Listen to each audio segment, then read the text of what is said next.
Hello, podcast listeners. Thank you for joining the program. It is Pete Forsey, your host. The podcast is the show, and we appreciate you listening to us here on Thursday, I would presume, publishing this late Wednesday, and we're kind of wrapping up week 3, focusing on week 4. I know we got Bengals, Dolphins, another great one for Bezos and Michaels and Kirk Herbstreit, who they're doing pretty good. And they got a good matchup after last week's dud of Browns Steelers. Happy to get back on track with a Dolphins Bengals matchup because both those teams are playing some good football. And we got some baseball to talk about, home run chases, quarterback injuries, quarterback coordinators going at it, Jaguars winning football games, and the Cowboys winning football games with a backup quarterback. So we got a lot of football and some home run stuff to talk about. Let's get to it. Episode 97 of the podcast. So it was quite the weekend, not only with NFL football, but also Major League Baseball. On Friday evening, it was Dodgers-Cardinals, Albert Pujols, 2 home runs to get to even 700. He's still there. I think he's kind of had a mental break now, and the intensity and just the talking about it every day, it's been a lift off his shoulders. And oftentimes, I remember with Bonds, after he hit that single season, or no, it was Hank Aaron's all-time home run record. After that, he actually started hitting more bombs at an even higher pace. And I kind of thought that might happen with Pujols, but definitely understandable now that he's just, not trying to get it over with. He's now got some peace of mind. In addition, Aaron Judge on Friday night was going, I believe it was against the Orioles? They were playing at Yankee Stadium, but neither game was on the regional broadcast, the Yes Network and Bally Sports Midwest for the Cardinals, and I was not expecting just the back and forth between fans and media and the position of how it's unfair to the broadcasters, to the networks, that these games are not on the local home outlet. And I do not get it because Apple TV is making the game free of cost for all consumers. It's mind-boggling to me. And it's not that difficult nowadays to find a way to watch a baseball game. The traditional method of they have to find you, that no longer exists. There's too many entertainment options, and you're giving folks the opportunity to find what they want to listen or watch to. Major League Baseball, live sporting events are no different. Now you have to make it very easy for them, and that's where this preconceived idea that it's difficult and unfair for cable watchers to have to do this is nonsense. I watched the Apple TV game.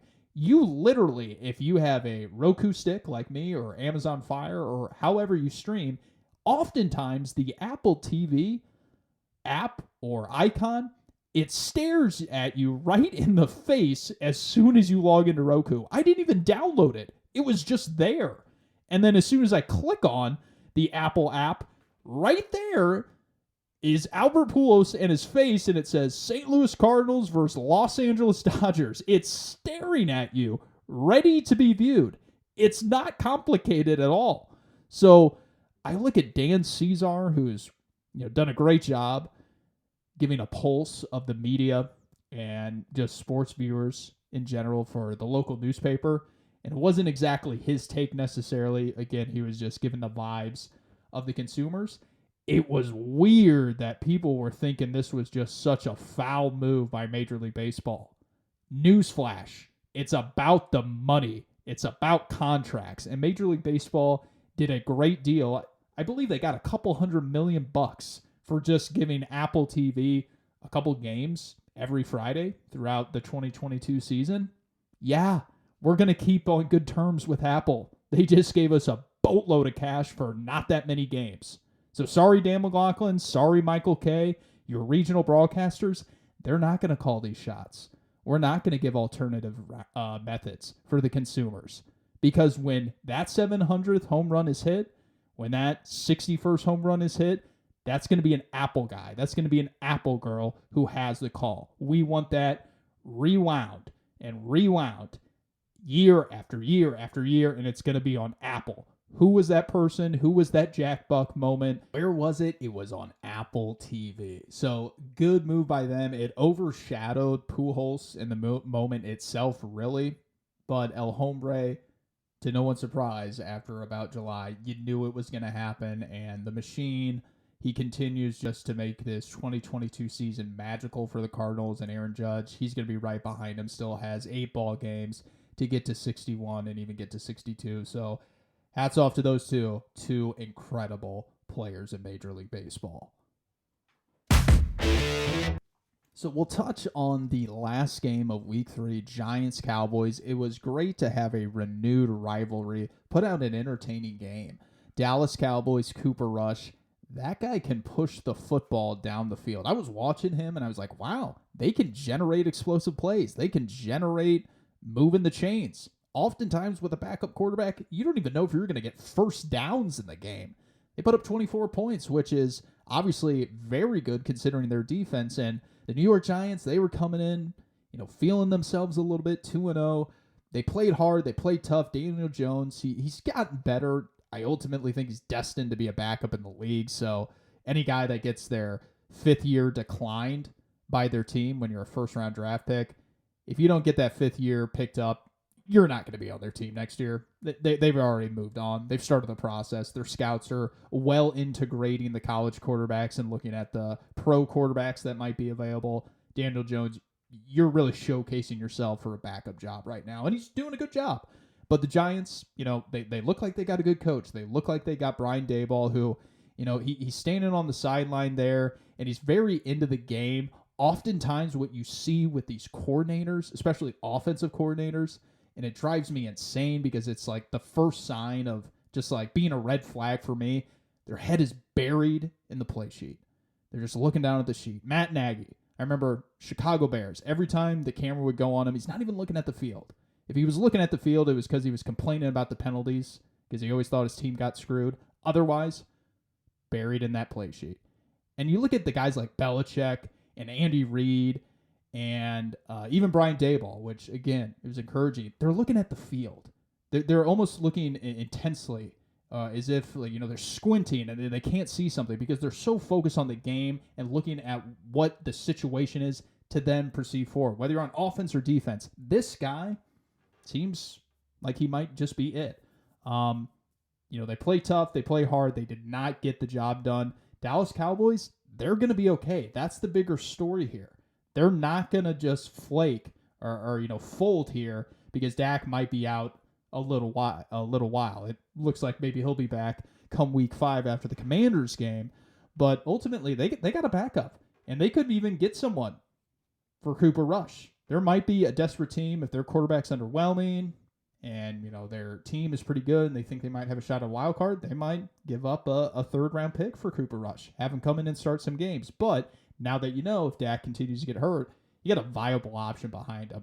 But overall, the Cowboys, they're not going away. The Giants, they are ascending. I think they have a good coach. They're playing tougher. They're playing smarter. Saquon, he was healthy. I thought Zeke also looked good. I know that Tony Pollard had a big game. But overall, I think while one team won, nobody really lost this one because the Giants and Cowboys, they're both going to be stable in the NFC East. One thing I didn't realize, and after I saw it, I was thinking about it, and I was like, they did end the season pretty doggone well. And Tua Tagovailoa, 9-1 in his last 10 football games. The Dolphins, hats off to them. 3-0 is 3-0. A win is a win is a win in the National Football League. Mike McDaniel clearly knows how to dial up play calling. And offensively, he seems to be doing a lot of the same things that Shanahan does, except he's a little more, pass happy through the air. And Tua, he's got some touch. I don't think anyone ever disputed that the guy can play. He just isn't someone that maybe long-term you'll want to be your quarterback for the next 10 years. And, maybe it's just about getting out of that frame of mind. Again, I see Jalen Hurts. I could see Tua. Maybe they're the 5-year quarterback. Maybe it's a 4 or 5, maybe 6-year quarterback. But this yearning for 10 and 15, the Roethlisberger, the Brady, the Rodgers, that doesn't come around that often. So if you're just always continuously ditching a quarterback and looking for the next great thing, there's going to be a lot of seasons that you miss out on because you just weren't willing to take something for the short term. And maybe Tua's that guy for Miami. They're 3-0. Obviously, the Bills are going to be a force to be reckoned with. They just got by them on Sunday. And the Patriots, they're still finding their way on offense. The Jets are abysmal. I saw the video from Saleh talking about playing efficient offense. Comical when you put that next to the name of Zach Wilson. The guy throws the ball to the other team, takes nothing but deep shots every time I look up and see a Jet game. So they're going to be an easy out. But Miami playing good football, and I think once the weather turns and they have to go into stadiums that are cold and we get into November and December, how are they going to hold up? I'm not saying that I'm just sticking with my take. It's going to be a disaster because I thought it would be. I think it's going to be something where they're significantly slow up. This is the classic makings of a team that is coming out ahead of defenses.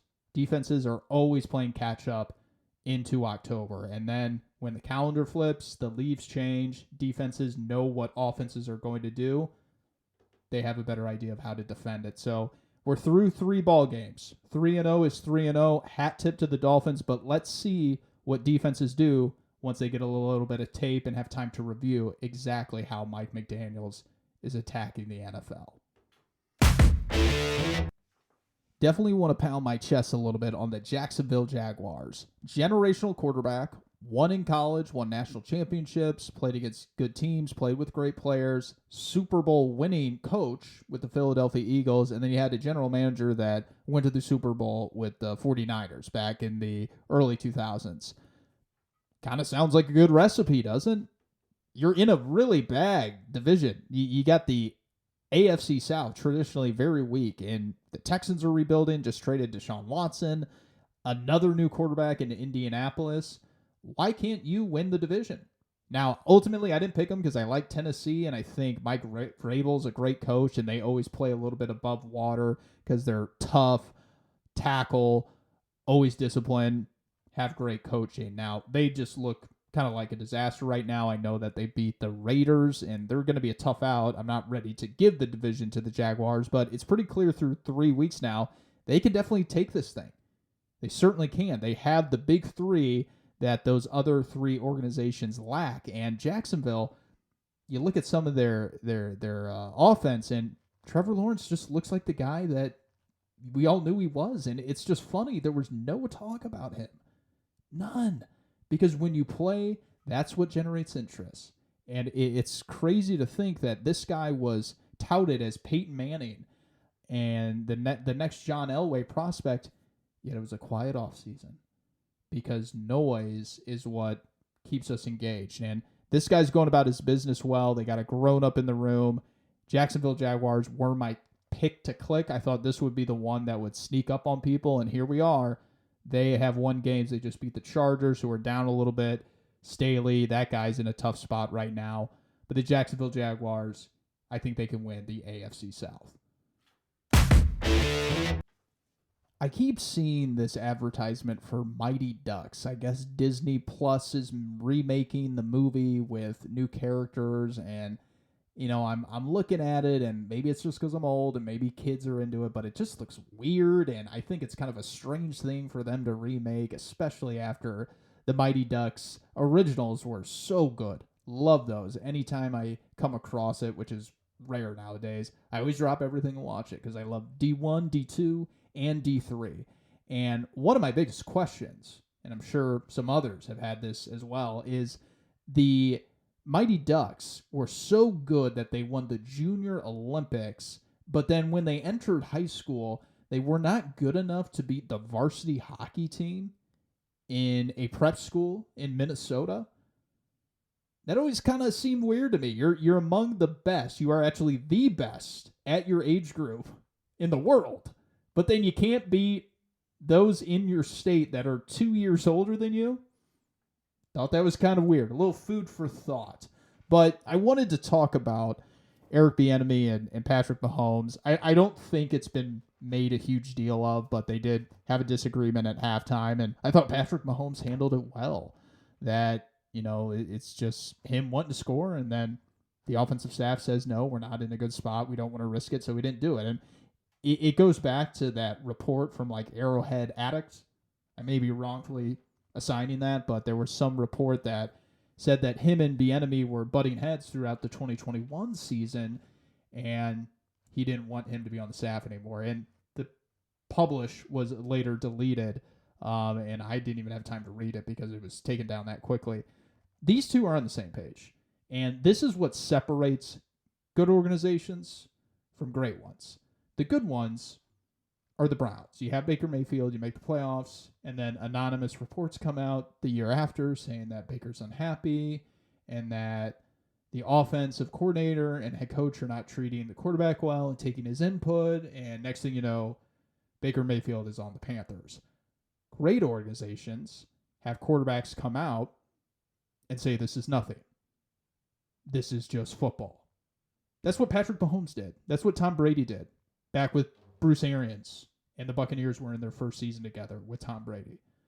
Now Patrick Mahomes is doing this. These guys are on the same page. These guys are going to win 12, 13 games. They're going to win the AFC West. They are really building upon what they have with their general manager and head coach and even coordinator here. They just know how to go through seasons. That's the thing with these new teams, like the Chargers. They have a great young quarterback, and they got a coach that they like. And they got a roster that they like, and so do the Raiders and Broncos and plenty of other teams out there. Do you know how to go throughout a season, though? Because the Chiefs do. The Buccaneers do. They can lose a couple games, and they know how to right the ship. Some of these teams, they come out with all this talent, and they think they can just line up and then march their way to the playoffs and go through the divisional round of the AFC Championship and the Super Bowl and take home the whole thing. No. There's a lot of lumps that you got to take. There's a lot of down times. There's a lot of times where you're searching for answers and you don't know where the hell they are. That's when you lean on your coordinator and your quarterback and your head coach because, hey, we've been in tough games before. We've been down and out before. We figure it out. And the only way is through. You get back in the film room. You stay late.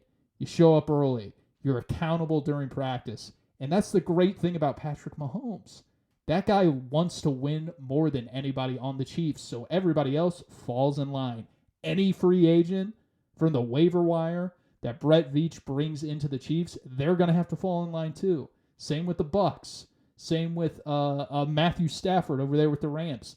They know how to win because they've been through these seasons before, and that's when you look at something like that during halftime with Bienemy and with Mahomes, that's nothing. That reminded me of Josh McDaniels and Tom Brady. They're going to be A-OK. They lost to the Colts. Didn't get anything going. That happens in the NFL where you try and you just never get any sort of steam. Kansas City Chiefs, though, they're going to win the AFC West. So when I saw that Mac Jones injury, I thought the guy might have tears in his eyes. And look, I don't know what an ankle sprain feels like. I think I got one in 6th grade during my junior high basketball game. But getting an ankle rolled up on because I'm unathletic and don't know how to rebound a basketball is much different than Calais Campbell coming down on me during an NFL game, which that's what happened to Mac Jones. So definitely not going to call the guy a sissy, but at one point it looked like he fell off his bicycle. And there might be some guys out there in the locker room.